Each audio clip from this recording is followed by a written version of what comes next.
Gilli fans ಅಂತ ಹೆಸರು ಹೇಳ್ಕೊಂಡು ನನಗೆ ಬಾಯಿಗೆ ಬಂದಂಗೆ ಬೈದು ಕೊಲೆ ಬೆದರಿಕೆ ಹೊಡೆಸ್ ಸಾಯಿಸ್ತೀನಿ ಅಂತ ಹೇಳಿದ್ರು. ಅದು ಫೇಕ್ ಫಾಲೋವರ್ಸ್. ಯಾಕಂದ್ರೆ ಅದರಲ್ಲಿ ನಾನು ಕೋರ್ಸ್ ಮಾಡ್ಬಿಟ್ಟಿದ್ದೀನಿ. ಅಬ್ಗಾಲಿ ಸಂತೋಷ್ ಹೊಸಪೇಟೆನೋ ಬಳ್ಳಾರಿಗೆ ಹೋಗಿದ್ರೆ ಅಲ್ಲೂ ಹರ್ಷ ಅಂತಾರಂತೆ. ಹುಡುಗಿರು ಅವ್ನು ಯಾವ ಕಾಲೇಜ್ಗೆ ಹೋದ್ರು ಹರ್ಷ ಅಂದ್ರೆ ಬರೀ ಹುಡುಗಿರು ವಾಯ್ಸ್ ಬರುತ್ತೆ ಅಂತ. ಅಂದ್ರೆ ಅವರಿಂದ ನನಗೇನು ಕೆಟ್ಟದಾಗಲ್ಲ, ಅವರಿಂದನೇ ಅಷ್ಟು ವ್ಯೂಸ್ ಆಗಿದ್ದು. ಅವ್ರಂಗೆ ಕೆಟ್ಟದಾಗ ಹಾಕಿದ್ಕೆ ಅದು ಓಡಿದ್ದು.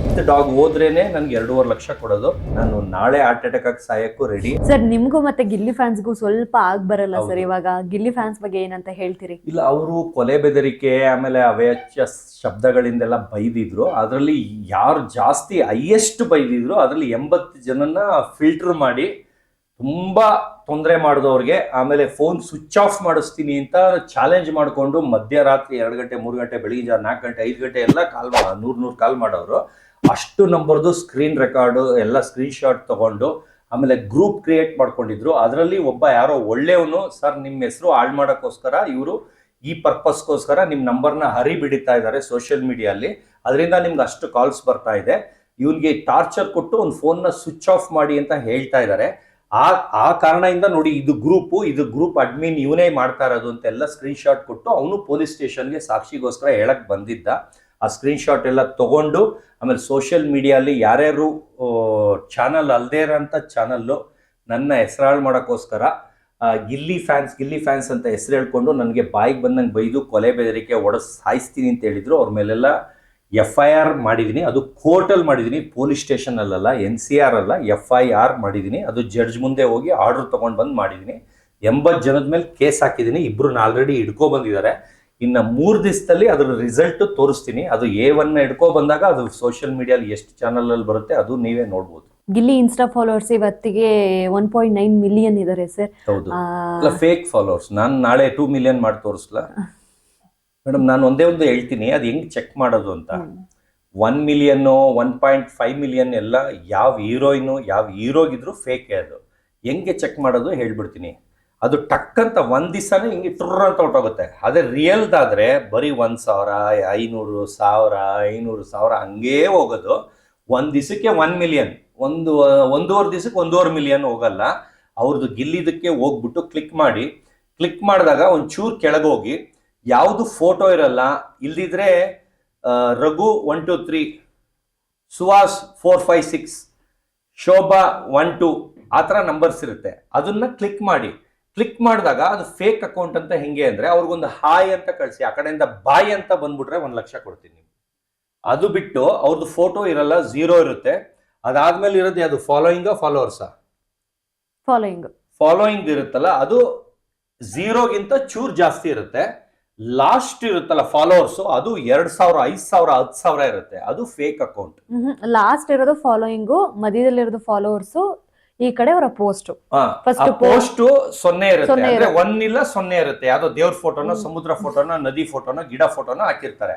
ಅದಾಗ್ತಿದ್ದಂಗೆ ಯಾವ್ದಿರುತ್ತೆ ಅದು ಒಂದ್ ಚೂರ್ ಜಾಸ್ತಿ ಇರುತ್ತೆ. ಯಾಕಂದ್ರೆ ಅದು ಸುಮ್ನೆ ಚಮಕ್ ಚಲ್ಗೋಸ್ಕರ. ಆದ್ರೆ ಲಾಸ್ಟ್ ಅಲ್ಲಿ ಇರೋದು ಅವ್ರು ಫಾಲೋ ಮಾಡೋದು ಅಲ್ವಾ, ಅದು ಬಂದು 5,000 3,000 10,000 ಇರುತ್ತೆ. ಅದು ಫೇಕ್ ಫಾಲೋವರ್ಸ್. ಯಾಕಂದ್ರೆ ಅದರಲ್ಲಿ ನಾನು ಕೋರ್ಸ್ ಮಾಡ್ಬಿಟ್ಟಿದೀನಿ. ಅದನ್ನ ಯಾರು ಮಾಡ್ತಾರೆ, ಯಾರು ಹೆಂಗೆ ಅಂತ ಅವ್ರು ಮಾಡೋದನ್ನ ಕಣ್ಮುಂದೆ ದಿನ ನೋಡ್ತಾ ಇದ್ದವನು ದುಡ್ಡು ಕೊಟ್ಟು ಫಾಲೋವರ್ಸ್ನ ಮಾಡಿಸ್ಕೊಳ್ಳೋದು. ಅದರಿಂದ ಅದೆಲ್ಲ ಫುಲ್ಲು ಫೇಕ್ ಫಾಲೋವರ್ಸ್. ಅದರಲ್ಲಿ 25% ಒರಿಜಿನಲ್ ಇರಲ್ಲ. ಸರ್ ಲೈಫ್ ಅಲ್ಲಿ ಗಿಲ್ಲಿನ್ ಮಾತಾಡ್ಸಲ್ವಾ ಹಂಗಾದ್ರೆ ನೀವು? ನಾನ್ ಸತ್ರು ಮಾತಾಡ್ಸಲ್ಲ. ಮೊನ್ನೆ ವಿನ್ ಆದಾಗ್ಲೂ ವಿಶ್ಯೂ ಮಾಡ್ಲಿಲ್ಲ. ಆಫ್ಟರ್ ಪಾರ್ಟಿ ಎದ್ ನಿಂತ್ಕೊಂಡು ಸುಮ್ನೆ ಕಾಟಾಚಾರಕ್ಕೆ ಎಲ್ಲಾರು ಎದ್ರು ಅಂದ್ಬಿಟ್ಟು ನಾನು ಫ್ರೇಮ್ ಅಲ್ಲಿ ಒಂದು ಮೈನಸ್ ಕಾಣುತ್ತೆ ಅಂದ್ಬಿಟ್ಟು ಎದ್ ನಿಂತ್ಕೊಂಡು, ಅವಾಗ ನಗು ಇತ್ತ, ಸ್ಮೈಲ್ ಇತ್ತ ಮಕ್ಕದಲ್ಲಿ. ಇಷ್ಟನೇ ಆಗ್ಲಿ ಅಂದ್ರೆ ನನ್ಗೆ ಮನ್ಸಿಂದ ಇಷ್ಟ ಆದ್ರೆ ನಾನು ಹೇಳಿದ್ನಲ್ಲ, ಪ್ರಾಣ ಬೇಕಾದ್ರೂ ಕೊಡ್ತೀನಿ. ಒಂಥರ ನಾನು ಆ ತರ ಅಟ್ಯಾಚ್ಮೆಂಟ್ ಇಷ್ಟ ನಂಗೆ. ನನಗೆ ಡ್ರಾಮಾಗಿ ಬದುಕ್ತಾರಲ್ಲ, ಸುಮ್ನೆ ಇಲ್ಲೇ ಒಂದು ಕಚಡ ಇರ್ತಾರೆ, ಆಚೆ ಬಂದ್ಬಿಟ್ಟು ಅಯ್ಯೋ ಅಭಿಮಾನಿಗಳೇ ದೇವ್ರು ಹೂ ಅಂತ ಡಾಕ್ಟರ್ ರಾಜ್ಕುಮಾರ್ ಸರ್ ತರ ಡೌ ಮಾಡ್ತಾರಲ್ಲ, ಅವ್ರು ನಂಗೆ ಇಷ್ಟ ಆಗಲ್ಲ. ಅವ್ರು ಒರಿಜಿನಲ್. ಆ ತರ ಈ ಬೇರೆಯವ್ರು ಡೌ ಮಾಡ್ತಾರಲ್ಲ, ಹಂಗೆ ಮಾತುಗಳೇ ಹಂಗೆ ಆಡಿದ್ರೆ ಹಂಗೆ ಜನ ವಿಸಿಲ್ ಹೊಡಿಬೇಕು, ಆ ತರ ಅದು ಇಲ್ಲಿಂದ ಬರ್ಬೇಕು. ಆ ಕ್ಯಾರೆಕ್ಟರ್ ಇಲ್ದೆ ಸುಮ್ನೆ ಇಲ್ಲಿಂದ ಮಾತ್ರ ಡೌ ಮಾಡೋದು ನಂಗೆ ಇಷ್ಟ ಆಗಲ್ಲ. ಸರ್ ನಿಮಗ ನಿಮ್ಕಿನ ಸೆಲೆಬ್ರಿಟಿ ಸರ್ ಇವಾಗ ಹೇಳ್ತಾ ಇದ್ರಿ ನೀವು ಮತ್ತೊಂದು ಚಾನೆಲ್ಗೆ ಸೆಲೆಕ್ಟ್ ಆಗಿದ್ದಾರೆ, ಅವರು ಹೋಗ್ತಾ ಇದ್ದಾರೆ ಅಂತ, ಅದ್ರ ಬಗ್ಗೆ? ಅದು ಝೀ ಅಲ್ಲಿ ರಿಯಾಲಿಟಿ ಶೋಗೆ ಸೆಲೆಕ್ಟ್ ಆಗಿದ್ದಾನೆ. ಅದ್ರ ಜೊತೆಗೆ ಈಗ ಅನುಬಂಧ ಅವಾರ್ಡ್ ಹೋಗ್ಲಿ, ಬಿಗ್ ಬಾಸ್ ಹೋಗ್ಲಿ, ಅಲ್ಲಿ ಒಂದು ಆಡಿಯನ್ಸ್ ನಾನ್ ಬರ್ಲಿಲ್ಲ, ತುಕಾಲಿ ಸಂತೋಷ್ ಬರ್ಲಿ. ಈಗ ತುಕಾಲಿ ಸಂತೋಷ್ ಹೊಸಪೇಟೆನೋ ಬಳ್ಳಾರಿಗೆ ಹೋಗಿದ್ರೆ ಅಲ್ಲೂ ಹರ್ಷ ಹರ್ಷ ಅಂತಾರಂತೆ. ಅಂದ್ರೆ ಹರ್ಷ ಹರ್ಷ ಅನ್ನೋದು ರೀಲ್ಸು ಅಷ್ಟು ಚೆನ್ನಾಗಿ ಕ್ಲಿಕ್ ಆಯ್ತು. ಇವಾಗ ಎಲ್ಲೋದ್ರೂ ನಾನು ಫಸ್ಟ್ ಹೇಳ್ತಾ ಇದ್ದೆ 2 ಲಕ್ಷ ಫ್ಯಾನ್ಸ್ ಇದ್ದಾರೆ ಅವನಿಗೆ. ಹುಡುಗಿರು ಅವ್ನು ಯಾವ ಕಾಲೇಜ್ಗೆ ಹೋದ್ರು ಹರ್ಷ ಹರ್ಷ ಅಂದ್ರೆ ಬರೀ ಹುಡುಗಿರು ವಾಯ್ಸ್ ಬರುತ್ತೆ ಅಂತ. ಅದು ಪ್ರೂಫು ಇವಾಗ ಇಡೀ ಕರ್ನಾಟಕ. ಸೊ ಇವಾಗ ಶಾರುಖ್ ಖಾನ್ ಅವ್ರು ಹಾಕಿದಂತಹ ಏನಂತಾರ ಬ್ಲೇಸರ್ಗೆ ನಿಮ್ ಮಗ ಹಾಕಿದ್ರೆ ಒಂದು ವ್ಯಾಲ್ಯೂ ಬರುತ್ತೆ. ಸೊ ನಿಮ್ ಮಗ ಹಾಕಿದ್ರೆ ಎಲ್ರು ಹರ್ಷ ಹರ್ಷ. ತುಕಾಲಿ ಅವರ ಇಮಿಟೇಷನ್ ಸ್ಪಾಟ್ ಸಖತ್ತಾಗಿತ್ತು. ಇಲ್ಲ, ಇವತ್ತು ತುಕಾಲಿ ಅವರೇ ಕಾಲ್ ಮಾಡಿದ್ರು. ಅವ್ರು ಇಷ್ಟೊಷ್ಟು ಸರ್ವಿಸ್ ಅಲ್ಲಿ ಅವ್ರು ಎಷ್ಟು ಹಾರ್ಡ್ ವರ್ಕರು. ಬಿಗ್ ಬಾಸ್ ಹೋಗಿ ಬಂದ್ರು, ಎಷ್ಟು ಕಾಮಿಡಿ ಶೋಗಳು ಮಾಡ್ಕೊ ಬಂದ್ರು. ಅಷ್ಟು ರೆಕಗ್ನೈಸ್ ಸಿಕ್ಕಿದ್ದೆ ಹರ್ಷ ಹರ್ಷ ಅನ್ನೋ ಕಾಮಿಡಿ ಅವ್ರು ಮಾಡಿದ್ಕಂತೆ. ಈಗ ಎಲ್ಲೋದ್ರು ಅವ್ರನ್ನು ಹರ್ಷ ಹರ್ಷ ಅಂತಾರಂತೆ. ಅದಕ್ಕೆ ಹೆಮ್ಮೆ ಇದೆ ಅಂತ ಹೇಳಿ ಅವರು ಇವತ್ತು ಬೆಳಿಗ್ಗೆ ಫೋನ್ ಮಾಡಿ ನನ್ನನ್ನು ಹೊಗಳಿದ್ರು. ನಾನು ಇಷ್ಟು ವರ್ಷದ ಅಚೀವ್ಮೆಂಟ್ ಮುಂದೆ ಬರೀ ನಿಮ್ದೊಂದು ಬಿಗ್ ಬಾಸ್ ವೇದಿಕೆಯಲ್ಲಿ ಮಾಡಿದ್ಕೆ ನಾನು ಫೇಮಸ್ ಆಗ್ಬಿಟ್ಟೆ ನಿಮ್ಮಿಂದ. ಆದ್ರೆ ನೀವು ಗ್ರೇಟು, ನಿಮ್ ಫೇಸ್ ವ್ಯಾಲ್ಯೂ ಇಂದ ನಾವೆಲ್ಲರೂ ಹೆಸರು ಬೆಳಿತಾ ಇದೀವಿ. ನಾನು ಬೇರೆಯವ್ರ ತರ ಮಾತಾಡೋನಲ್ಲ ಅಂತ ಇವತ್ತು ಒತ್ತಿ ಒತ್ತಿ ಹೇಳಿದ್ರು. ನಂದೊಂದು ಫೇಸು, ನನ್ನ ನೇಮು, ಇಲ್ಲ ಇನ್ನೊಂದೇನೋ ನಂದು ಪ್ರಾಡಕ್ಟ್ ನ ಯೂಸ್ ಮಾಡಿದ್ರೆ ಅಷ್ಟು ರೀಲ್ಸ್ ಓಡ್ತಾ ಇದೆ ಅನ್ಬಿಟ್ಟು ಇವತ್ತು ಒಂದು 1/4 ಗಂಟೆ ಮಾತಾಡಿದ್ದಾರೆ. ಬೇಕಾದ್ರೆ ನೀವು ತೋರಿಸು ಅಂದ್ರೆ ಪಟ್ ಅಂತ ತೋರಿಸ್ತೀನಿ. ಪರವಾಗಿಲ್ಲ ಸರ್, ನೀವು ನಿಜಾನೇ ಹೇಳ್ತೀರಾ, ಹಂಗೇನಿಲ್ಲ. ಸ್ಪೀಕರ್ ಫೋನ್ ಹಾಕಿ ತಿರ್ಗಾ ಹೊಡಿತೀನಿ, ಬೇಕಾದ್ರೆ ತಿರ್ಗಾ ಕೇಳಿಸ್ತೀನಿ. ಇರ್ಲಿ ಸರ್. ಸರ್ ನೆಕ್ಸ್ಟ್ ಸರ್ ಇನ್ನೊಂದು ವಿಚಾರ, ತುಕಾಲಿ ಅವ್ರದ್ದು ನಂಬರ್ ಇದೆಯಾ? ಮಾಡಬಹುದಾ? ಮಾಡ್ಬೋದು.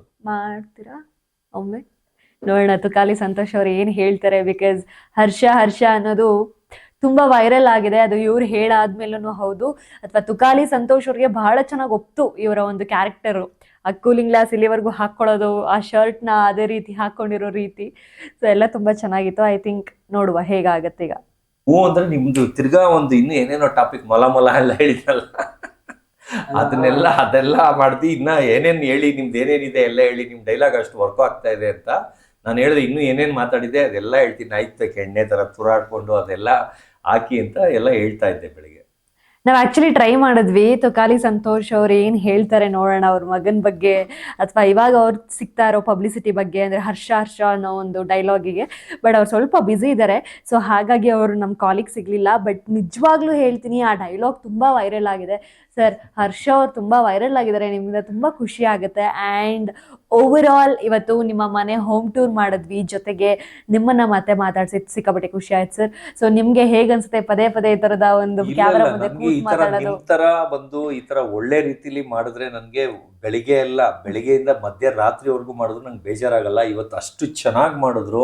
ಆಮೇಲೆ ಅಷ್ಟು ಒಳ್ಳೆ ರೀತಿಲಿ ಪಾಸಿಟಿವ್ ಆಗಿ ಮಾತಾಡ್ಸಿದ್ರು. ಅಂದ್ರೆ ಬೇರೆಯವರೆಲ್ಲ ಬರ್ತಾರೆ, ಇವ್ರಿಗೆ ತಂದಿಕ್ಕದು, ಅವ್ರಿಗೆ ಬೈಯಲ್ವಾ ನೀನು, ಅವ್ರು ನಿನ್ನ ಬೈತಾರೆ, ಅವ್ರಿಗೆ ಯಾಕೆ ಬೈದಿಲ್ಲ ನೀನು, ಬರೀ ಈ ತರದ್ದು. ಆಮೇಲೆ ಜಗಳ ತಂದಿಕ್ಕದು. ಆಮೇಲೆ ನಾವು ಒಂದು ಮಾತಾಡಿರ್ತೀವಿ, ಅದನ್ನ ಸೆನ್ಸರ್ ಕಟ್ ಮಾಡ್ಬಿಟ್ಟು ಅದನ್ನ ಕೆಟ್ಟ ರೀತಿ ಜಗಳ ಬರೋ ತರ ತೋರಿಸ್ತಾರೆ. ಈಗ ಮೊನ್ನೆ ಒಂದು ನಾನು ಸ್ನಿಚ್ ಅಲ್ಲಿ ಕೆಲಸ ಮಾಡ್ತಿದ್ದ ಮೋಟಲ್ ಜೈನ್ ಅಂತ, ಅವನಿಗೆ ಅಲ್ಲಿ ಕೆಲಸ ಬಿಟ್ಟು ಈಗ ಅವನೇ ಓನ್ ಆಗಿ ಒಂದು ಬ್ರ್ಯಾಂಡ್ ಇಟ್ಕೊಂಡು ಇದು ಮಾಡಿದ್ದಾನೆ. ಅದಕ್ಕೆ ಬ್ರ್ಯಾಂಡ್ ಅಂಬಾಸಿಡರ್ ಆಗಿ 10 ಲಕ್ಷಕ್ಕೆ ನಾನು ತಗೊಂಡಿದ್ದಾನೆ ಅಂತ ಫುಲ್ ಹೇಳಿರೋದು. ಅದರಲ್ಲಿ ಸ್ಟಾರ್ಟಿಂಗ್ ಎಷ್ಟು ಮಾತಾಡಿದೀನಿ ಅಷ್ಟು ಕಟ್ ಮಾಡ್ಬಿಟ್ಟು ಹಾಕ್ಬಿಟ್ರು ಅವರು. ಅಂದ್ರೆ ಅವ್ರ ಬೇಳೆ ಬೇಯಿಸ್ಕೊಳಕ್ ಹಾಕಿದ್ರು. ಅದು ನೋಡಿದ್ರೆ ಆ ಸ್ನಿಚ್ ಅವ್ರಿಗೆವರೆಗೂ ರೀಚ್ ಆಗಿ ಅವ್ರು ಕಮೆಂಟ್ ಹಾಕಿದಾರೆ, ನಾನು ಯಾರು ಸತೀಶ್ ಕೆರವಂಶವನ್ನ ನಾನು ಬ್ರ್ಯಾಂಡ್ ಅಂಬಾಸಿಡರ್ ಆಗಿ ತಗೊಂಡಿಲ್ಲ ಅಂತ. ಆ ತರ ಕ್ರಿಯೇಟ್ ಮಾಡ್ಕೊಂಡು ಯೂಟ್ಯೂಬರ್ಸು ಬ್ಲಾಗರ್ಸೇ ಈಗ ಜಾಸ್ತಿ ಆಗಿದ್ದಾರೆ.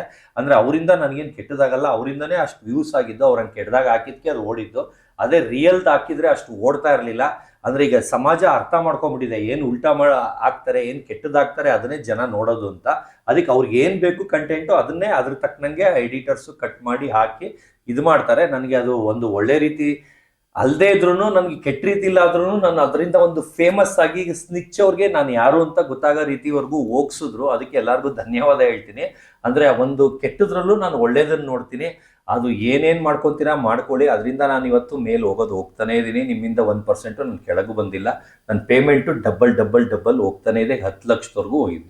ಓಕೆ ಸರ್, ಈಗ ಒಂದು ಇವೆಂಟಿಗೆ ಹೋದ್ರೆ ಎಷ್ಟು ತಗೋತೀರಾ ಸರ್? ನಾನು 2.5 ಲಕ್ಷ ವಿತ್ ಡಾಗ್. ಅಂದ್ರೆ ಜಾಸ್ತಿ ನಾನು ಬಿಗ್ ಬಾಸ್ ಇಂದ ಹೋಗಕ್ಕಿಂತ ಮುಂಚೆನೂ ಬರೀ ವಿತ್ ಡಾಗೇ ಹೋಗ್ತಾ ಇದ್ದಿದ್ದೆ. ಯಾಕಂದ್ರೆ ನಾನು ಡಾಗ್ ಇಂದಾನೇ ಫಸ್ಟ್ ಫೇಮಸ್. ಈಗ ಬಿಗ್ ಬಾಸ್ ಇಂದ ಬರೀ ಕರ್ನಾಟಕ ಜನತೆಗೆ ಮಾತ್ರ ಫೇಮಸ್. ಅದರಿಂದ ನಾನು ವಿತ್ ಡಾಗ್ ಹೋದ್ರೇನೆ ನನ್ಗೆ 2.5 ಲಕ್ಷ ಕೊಡೋದು.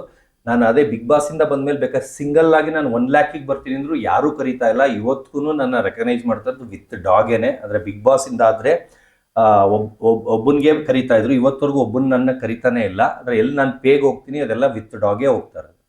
Super sir. ಒಂದ್ ಇವೆಂಟ್ಗೆ 2.5 ಲಕ್ಷ ಅಂದ್ರೆ ಕುತ್ಕೊಂಡು ತಿನ್ಬೋದು ಆರಾಮಾಗಿ. ಕುತ್ಕೊಂಡಲ್ಲಿ ಆರಾಮಾಗಿ ಮಲ್ಕೊಂಡು ತಿಂತಾ ಇದೀನಿ ಮೇಡಮ್. ಕೂರ್ತಾನು ಇಲ್ಲ, ಮನೇಲಿ ಟಿವಿ ನೋಡ್ಬೇಕಾದ್ರೂ ಮಲ್ಕೊಂಡೇ ಇರ್ತೀನಿ. ನಮ್ಮ ಅಮ್ಮ ಪಾಪ ಕೂತಿರ್ತಾರೆ, ನಾನು ಮಲ್ಕೊಂಡೇ ಟಿವಿ ನೋಡೋದು, ತಿನ್ನೋದು ಮಲ್ಗೋದು, ತಿನ್ನೋದು ಮಲ್ಗೋದು. ಫ್ರೆಂಡ್ಸ್ ಪಾರ್ಟಿ ಕರೆದ್ರೆ ಆಚೆ ಹೋಗೋದು, ಬರೋದು, ತಿನ್ ತಿರ್ಗಾ ಮಲ್ಕೊಳ್ಳೋದು, ಇಷ್ಟೇ ನನ್ನ ಕೆಲಸ. ಆಮೇಲೆ ಒಂದು ವಾಕಿಂಗ್ ಹೋಗಲ್ಲ, ಒಂದು ಜಿಮ್ಗೆ ಹೋಗಲ್ಲ. ಈ ಲೆವೆಲ್ ಯಾರೋ ಇನ್ನೊಂದೇನೋ ಅಪ್ಸಿದ್ರು, ಯಾರೋ ಒಬ್ರು ನಿನ್ನೆ ಇಂಟರ್ವ್ಯೂ ಕೇಳಿದ್ರು ಇನ್ನೊಂದ್ ಚಾನಲ್ ಅಲ್ಲಿ, ನಿಮ್ಗೆ ಬರೀ ಕಾಯಿಲೆನೇ ಅಂತೆ, ಕಾಯಿಲೆ ಇರೋನ್ ಯಾರು ದಿನಕ್ಕೆ 1 kg 1.5 kg ಮಟನ್ ತಿಂದು ತಿರ್ಗಾ ನೆಕ್ಸ್ಟ್ ಹೊತ್ತಿಗಿನ್ನ ಅರ್ಧ kg ತಿನ್ನಕ್ಕಾಗತ್ತಾ? ಒಬ್ಬನಿಗೆ ಡೈಜೆಷನ್ ಪವರ್ ಚೆನ್ನಾಗಿದೆ ಅಂದ್ರೆ ಒಂದು ಕಿಡ್ನಿ ಲಿವರು ಎಲ್ಲ ಸೂಪರ್ ಆಗಿದೆ ಅಂತ ನಾನು ವರ್ಷಕ್ಕೊಂದ್ಸಲಿ ಮಾಡಿಸಿದಾಗ ಡಾಕ್ಟರ್ ಹೇಳ್ತಾರೆ ಮಗುದಿದ್ದಂಗಿದೆ ಅಂತ. ಯಾಕಂದ್ರೆ ನನಗೆ ಆ ಡ್ರಿಂಕ್ಸು, ಸಿಗರೇಟು, ಗಾಂಜಾ, ಡ್ರಗ್ಸು ಯಾವ ಅಭ್ಯಾಸ, ಕೆಟ್ಟ ಅಭ್ಯಾಸನೂ ಇಲ್ಲ. ಆಮೇಲೆ ನೆಮ್ಮದಿಯಾಗಿ ನಿದ್ದೆ ಮಾಡ್ತೀನಿ, ಯಾವ ಟೆನ್ಷನ್ನು ಇಲ್ಲ, ಅದಕ್ಕೆ ಯಾವ ಶುಗರು ಪಗರೂ ಇಲ್ಲ. ಬರೀ ನನಗಿದ್ರೆ ಕೊಲೆಸ್ಟ್ರಾಲ್ ಒಂದೇ ಇರೋದು, ಅದಕ್ಕೆ ನಾನು ಕೇರ್ ಮಾಡದೆ ನಾನು ನಾಳೆ ಹಾರ್ಟ್ ಅಟ್ಯಾಕ್ ಆಗಿ ಸಾಯಕ್ಕೂ ರೆಡಿ. ಅದರಿಂದ ನಾನು ಮಟನ್ ಜೊತೆಗೆ ಒಂದು ಇಷ್ಟಿಷ್ಟು ಚರ್ಬಿ 1/4 kg ಅಷ್ಟು ತಿಂತಾನೇ ಇರ್ತೀನಿ. ನಾನು ಏನಕ್ಕೂ ತಲೆ ಕೆಡಿಸ್ಕೊಳ್ಳಲ್ಲ, ಇರೋವರೆಗೂ ರಾಯಲ್ ಆಗಿದ್ದು ಟಕ್ ಅಂತ ಸತ್ತೋಗ್ಬೇಕು, ಆ ಥರ ಕ್ಯಾರೆಕ್ಟರ್ ಅವನು. ಆದರೆ ನಾನು ಇನ್ನೂ ಸತ್ತಿಲ್ಲ. ಈಗ ಶ್ರದ್ಧಾಂಜಲಿ ಅಂತ ಯಾರ್ಯಾರೋ ಫೋಟೋ ಹಾಕ್ಬಿಟ್ಟು ಎಲ್ಲ ಕಡೆ ವೈರಲ್ ಮಾಡಿದ್ರು ಸತೀಶ್ ಸತ್ತೋಗಿದ್ದಾನೆ ಅಂತ. ಆ ಕಾರಣಕ್ಕೆ ಮೀಡಿಯಾ ಅವರು ನನ್ನ ಹತ್ರಕ್ಕೆ ಬಂದ್ಬಿಟ್ಟು ಇಂಟರ್ವ್ಯೂಗೆ ಬಂದಿದ್ರು. ಏನ್ ಸರ್ ಎಲ್ಲ ನಿಮ್ಗೆ ಫೋಟೋ ಹಾಕ್ಬಿಟ್ಟಿದ್ದಾರೆ ಅಂತೆ. ಆ ಕಾರಣಕ್ಕೆ ನಾನು ಅದಕ್ಕೊಂದು ಟಾಂಗ್ ಕೊಡ್ಬೇಕಲ್ಲ, ಅದಕ್ಕೆ ಹೌದು ಹಂಗಾರೆ ಸತ್ತೋಗಿದ್ರೆ ನಾನು ದೆವ್ವ ಅಲ್ವಾ, ಅನ್ನೊಂದು ದಿವಸಕ್ಕೆ ತಿಥಿ ಪಾರ್ಟಿ ಕೊಡಿಸ್ತೀನಿ ಅಂತ ಅನ್ನೊಂದು ದಿವಸಕ್ಕೆ ಒಂದು ಸ್ಮಾಲ್ ಆಗಿ ಫ್ರೆಂಡ್ ಸರ್ಕಲ್ ಕರೆದ್ಬಿಟ್ಟು ಅದನ್ನೂ ಪಾರ್ಟಿ ಮಾಡಿಬಿಟ್ಟೆ. ಅದಕ್ಕೆ ಮಂಡ್ಯದಿಂದ ಉಚ್ಚೆದ್ದಿ ಹೊಟ್ಟೆ ಹುರ್ಕೊಂಡು ಜಲಸ್ಸಾಗಿ ತಿರ್ಗಾ ಫೋನ್ ಮೇಲೆ ಫೋನ್, ಏನು ಅದನ್ನು ಮಾಡ್ಬಿಟ್ಟಲ್ಲ, ಎಂತ ಇದು ನೀನು ತಿಥಿ ಪಾರ್ಟಿನು ಅಂತ. ಅಂದ್ರೆ ನನ್ನ ಇಷ್ಟ, ನನ್ನ ದುಡ್ಡು, ನನ್ನ ಶೋಕಿ, ನೀವು ಸಾಯಿಸಿದ್ರಿ ನಾನು ತಿಥಿ ಪಾರ್ಟಿ ಮಾಡಿದೆ ಅಷ್ಟೇ, ಅದ್ರಲ್ಲಿ ಏನಿದೆ? ಅದು ನನ್ನ ದುಡ್ಡು, ನನ್ನ ಶೋಕಿ. ನಿಮ್ಗೆ ಆನ್ಸರ್ ಕೊಡ್ಬೇಕಿತ್ತು, ನಾನು ಸತ್ತೋಗಿಲ್ಲ ಬದುಕಿದ್ದೀನಿ ಅಂತ. ಅದಕ್ಕೆ ನಾನು ಒಂದು ತಿಥಿ ಪಾರ್ಟಿ ಮಾಡ್ಬಿಟ್ಟು ತಿರ್ಗಾ ಬದುಕಿದ್ದೀನಿ ಅಂತ ತೋರಿಸ್ದೆ. ಇದು ನನ್ನ ಸ್ಟೈಲು. ನೀವೇನ್ ಮಾಡ್ತೀರೋ ಅದಕ್ಕೆ ಉಲ್ಟಾ ನಾನು ಮಾಡ್ತೀನಿ. ಹಂಗೆ straight on face answers. Sir ಖುಷಿ ಆಯ್ತು ಸರ್ ನಿಮ್ಮ ಒಟ್ಟಿಗೆ ಮಾತಾಡಿ. ಮತ್ತೆ ವಾಪಸ್ಸು ಮತ್ತೆ ಸಿಗ್ತಾ ಇರೋಣ ಇದೇ ರೀತಿ, ಮತ್ತೆ ಟಿವಿನಲ್ಲಿ ಬರ್ತಾ ಇರಿ, ಕಾಣಿಸ್ಕೊಂತಾ ಇರಿ. ಇನ್ನು ಮಧ್ಯರಾತ್ರಿವರೆಗೂ ಮಾಡಿ, ಬೇಕಾದ್ರೆ ಇನ್ನು 5 ಎಪಿಸೋಡ್ ಮಾಡಿ, ಇನ್ನೂ ನಾನು ರೆಡಿ ಇದ್ದೀನಿ. ಮತ್ತೆ ಸಿಗ್ತಿರೋಣ ಸರ್ ಬೇರೆ ಬೇರೆ ಕಾರ್ಯಕ್ರಮಗಳಲ್ಲಿ, ಬೇರೆ ಬೇರೆ ಜಾಗಗಳಲ್ಲಿ, ಒಳ್ಳೊಳ್ಳೆ ಜಾಗಗಳಲ್ಲಿ. Thank you so much interview ಕೊಟ್ಟಿದ್ದಕ್ಕೆ. ಮನೆ ಸೂಪರ್ ಆಗಿದೆ. ನಿಮ್ಮ ಮಾತು ಹೇಳ್ಬೇಕು, ಎಲ್ಲಾರು ಹೇಳೋದಲ್ಲ, ನೀವ್ ಹೇಳ್ಬೇಕು, ಟೇಸ್ಟ್ ಇರೋರು ಹೇಳ್ಬೇಕು. ಹಂಗೆ ನೀಟಾಗಿ ಇಟ್ಕೊಂಡಿದೀನ, ಧೂಳಿಲ್ದೆ ನೀಟಾಗಿ. ಹೌದು, ಹೇಳಿದ ಹಾಗೆ ನಾನೇ ಕೆಲ್ಸದವನು, ನಾನೇ ಇಲ್ಲೆಲ್ಲ ಅಡ್ಗೆ ಮಾಡೋದ್ರಿಂದ, ಪಾತ್ರೆ ತೊಳೆಯೋದ್ರಿಂದ, ಕಸ ಗುಡಿಸೋದ್ರಿಂದ, ನೆಲ ಒರೆಸೋದ್ರಿಂದ, ಶೋಕೇಸ್ ಐಟಮ್ ಇದೆಲ್ಲ ಧೂಳ್ ತೆಗಿಯೋದ್ರಿಂದನೂ ನಾನೇ. ಯಾರ್ ಕೆಲ್ಸದವ್ರನ್ನು ಇಟ್ಕೊಂಡಿಲ್ಲ. ಒಬ್ಬ ಹುಡುಗ ಆಗಿ, ಬ್ಯಾಚುಲರ್ ಅಂದ್ರೆ ಸಿಂಗಲ್ ಹುಡುಗ ಆಗಿ, ಅಂದ್ರೆ ಬೇರೆ ಫ್ಯಾಮಿಲಿ ಇದ್ರೆ ಅಪ್ಪ ಅಮ್ಮ ಎಲ್ಲಾರು ಕ್ಲೀನ್ ಮಾಡ್ತಾರೆ, ನಾನು ಒಬ್ನೇ ಆಗಿ ನೀಟಾಗಿ ಇಟ್ಕೊಂಡಿದ್ದೀನಿ. ಖಂಡಿತವಾಗ್ಲೂ ಸರ್ ಹೇಳಿದ್ದ ಮಾತಿಗೆ ತಕ್ಕ ಹಾಗೆ ತುಂಬಾ ಡಿಸಿಪ್ಲಿನ್ಡ್ ಮನುಷ್ಯ. ಚಂದ್ರಪ್ರಭಾ ಅವರು ಹೇಳುವಾಗ ಅದು ಗೊತ್ತಾಗ್ತಾ ಇರ್ಲಿಲ್ಲ ಯಾವ ರೀತಿ, ಎಲ್ಲರೂ ನೀಟ್ನೆಸ್ ಇರ್ತಾರಲ್ಲ ಅದೇ ರೀತಿ ಅಂತ. ಬಟ್ ಈ ಮನೆಗೆ ಬಂದಾಗ ಗೊತ್ತಾಗುತ್ತೆ ಇಷ್ಟು ನೀಟ್ನೆಸ್ ಅಂತ ಗೊತ್ತಿತ್ತು, ಇಷ್ಟು ಗೊತ್ತಿರ್ಲಿಲ್ಲ. ಸರ್ ಖುಷಿ ಆಯ್ತು ಸರ್, ಮತ್ತೆ ಭೇಟಿ ಮಾಡೋಣ. Thank you so much. ನಮ್ಮ ಸತೀಶ್ ಅವ್ರಿಗೆ ಹೇಳ್ತಾ, ಅಂದ್ರೆ ನಮ್ಮ ಸತೀಶ್ ಕ್ಯಾಡಬಾಂಬ್ ಸರ್ಗೆ ಥ್ಯಾಂಕ್ಸ್ ಅಂತ ಹೇಳ್ತಾ, ಹೀಗೆ ನೋಡ್ತಾ ಇರಿ, ಹೊಸ ಗೆಸ್ಟ್ ಬರ್ತಿರ್ತಾರೆ, ನೋಡ್ತಾ ಇರಿ MS.